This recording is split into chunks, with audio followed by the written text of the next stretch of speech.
And we now go right to the gentleman from California. What does the hat say, Eric? Jimmy Kimmel Live. Of course.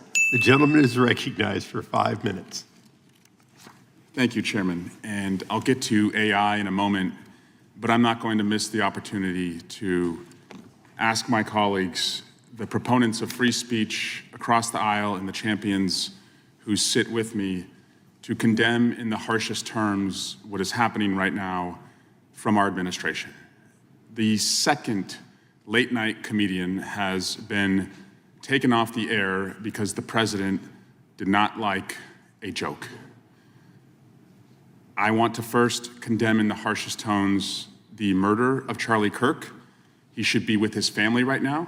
He should be with his children. He should be alive. He had a right to say what he wanted to say to who he wanted to say without any physical violence being brought his way.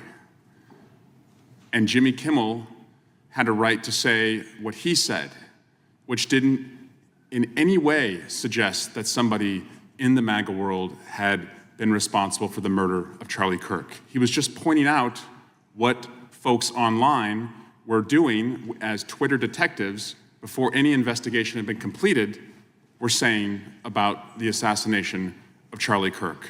And then he pointed out that Donald Trump, who did not go to Kirk's memorial service at the Kennedy Center over the weekend, when he was asked how he was feeling about the assassination, did not address it, but rather went right to a construction project.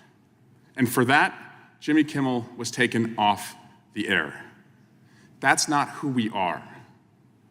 That's what it looks like in China. That's what it looks like in Russia. That can't be what it looks like in America.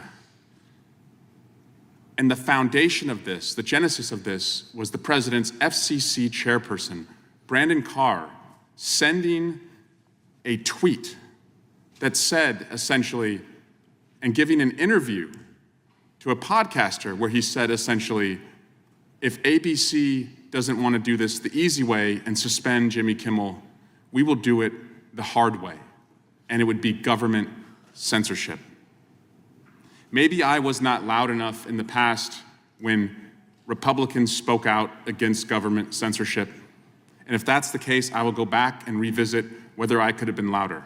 But that does not mean that today Republicans are silent just in an effort to own the libs.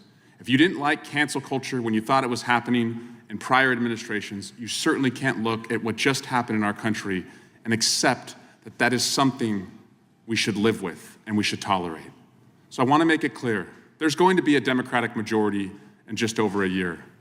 And to the FCC chairperson and anyone involved in these dirty deals, get a lawyer and save your records, because you're going to be in this room and you're going to be answering questions about the deals that you struck and who benefited and what the cost was to the American people because that happened.